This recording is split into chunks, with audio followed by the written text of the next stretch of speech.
90s के जो बच्चे हैं या लेट 80s के, उनकी लाइफ अलग ही थी। उन्होंने बहुत सारी चीज़ें देखी हैं। उन्होंने ब्लैक एंड वाइट टीवी से कलर टीवी, इनफैक्ट बहुत सारे लोगों ने टीवी ही तभी देखी। बिल्कुल। फिर केबल टीवी आया, एंटीना ठीक करते करते फिर केबल टीवी में लोग पहुँचे। फिर इंटरनेट आया, लेकिन उससे पहले वो वाला बटन वाला मोबाइल फ़ोन आया। बिल्कुल। फिर स्मार्टफोन आया। बिल्कुल। रेफ्रिजरेटर में बर्फ़ जमते हुए भी हमने देखी, लैंडलाइन फ़ोन्स हमने देखे। बिल्कुल। तो 90s के बच्चे का एक अलग ही, और आज हम चैट जीपीटी भी देख रहे हैं, तो इसी बच्चे ने वो भी देखा और ये भी देखा।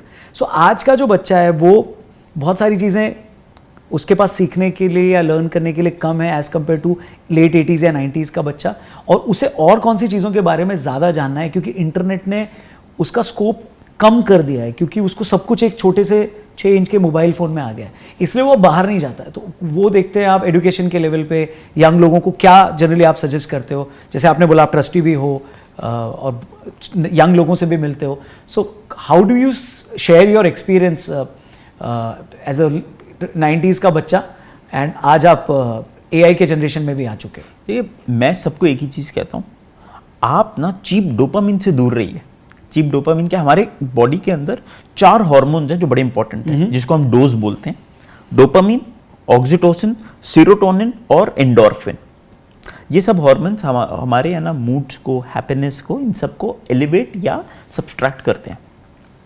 एक चीज़ जो इंटरनेट की वजह से आ गई है वो ये आ गई है, चीप डोपामिन हर जगह मिल रहा है। आज ड्रग से भी ज़्यादा जो एडिक्टिंग चीज़ है वो है इंस्टाग्राम। लोगों को हर 5 मिनट के बाद, मैं जैसे ही बाहर निकलूंगा ना, एकदम से होगा अच्छा यार क्या हुआ इंस्टाग्राम के ऊपर। लोगों को, और इंस्टाग्राम ऐसा नहीं है कि Instagram is a phenomenal tool for learning, but at the same time 90% of the world uses Instagram as a consumer and not to learn things. आप ये देखेंगे, आप कोई ऐसी रील बनाइए जो फनी हो, उसकी वायरलिटी वर्सेस जो आप एक रेलेवेंट कंटेंट बना रहे हैं, दोनों में बहुत जमीन आसमान का फर्क होता है। तो मैं सबको एक ही चीज कहता हूं, सबसे पहला, have 2 to 3 hours of solitude each day. मेरे लिए वही मेडिटेशन है। आप है ना अपना फोन बंद कीजिए, अपनी नोटिफिकेशंस बंद कीजिए and start writing, old school style. Start writing, because it's, आज अगर आप, मैं अपनी बेटी को बोलूँ ना, जब वो थोड़ी बड़ी हो जाएंगी, मैं उनको बोलूँ कि यार एक पेपर लिख के आओ, कुछ 1 घंटा है आप लिखो, 5 मिनट में आ जाएगी कुछ लिख के।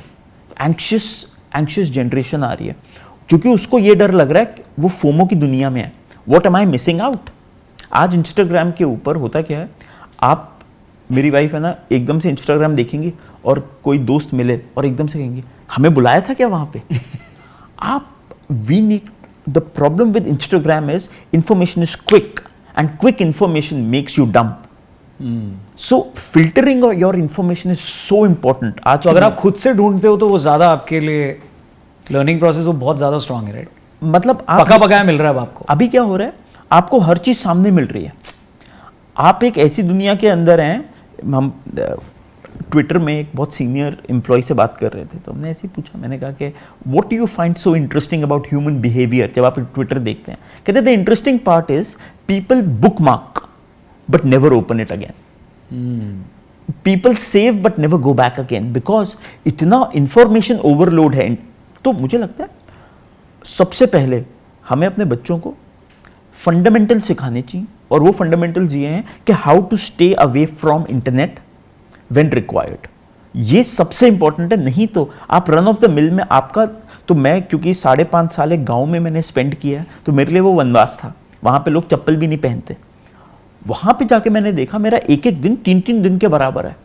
आज आप किसी हिमाचल के गाँव में चले जाइए, उस गांव के अंदर आप अमेज्ड हो जाएंगे रौनक जी। उस गांव के अंदर आपको एक एक दिन लगेगा 3-3 दिन के बराबर है। दिल्ली में हमारी स्पीड बहुत तेज चल रही है। तो हमें है ना सबसे पहले इस सॉलिट्यूड की दुनिया में जाने, स्लो होना पड़ेगा। स्लो होना पड़ेगा। Slow is actually the new fast. तो पहली तो ये चीज। दूसरी हम ये कहते हैं गेट योरसेल्फ एक्सपोज्ड। तीसरा, ओल्ड स्कूल ना वैल्यू बेस्ड एजुकेशन होनी चाहिए। वैल्यू बेस्ड एजुकेशन में ये है कि आप ना बहुत बेसिक चीज़ें हैं, फॉर्मल लाइन। आज आप एयरपोर्ट पे चले जाइए, 3 लाइनें बनी होती हैं। जो ज़्यादा एक्सट्रोवर्ट है वो अपनी लाइन अलग बना लेते हैं, वो आगे ऐसे खड़े हो जाएंगे। लोग बेसिक अपनी लाइन नहीं बना पा रहे। लोग बेसिक तरीके से बात नहीं कर पा रहे हैं। तो मुझे लगता है ह्यूमन डिग्रेडेशन ऑफ सोसाइटी जो हो रहा है ना, तो हमें ये अपने एजुकेशन में how to respect women, how to behave well, how to be a good human being, how to develop trust, तो ये फंडामेंटल चीज़ें हैं। और मेरा बिलीफ एजुकेशन में ये है, टीच एजुकेशन ऑफ परमानेंस। इसका क्या मतलब है?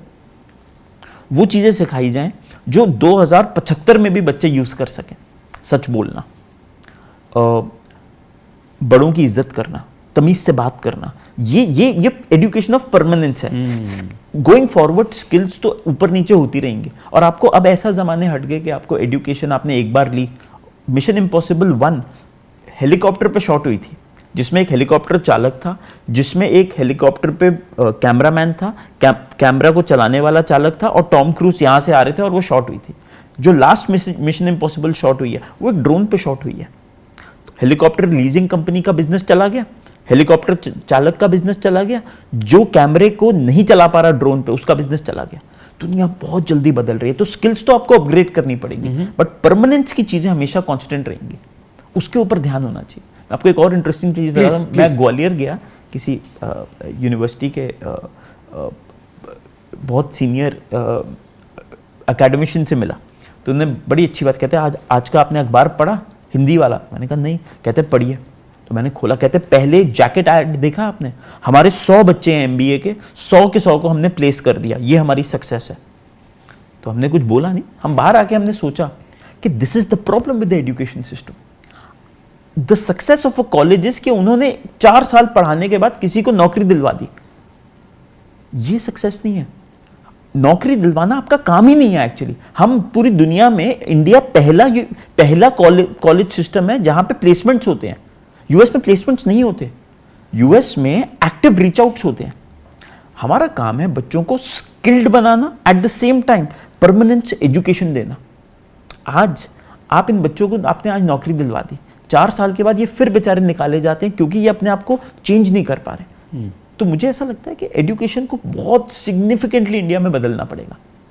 ओके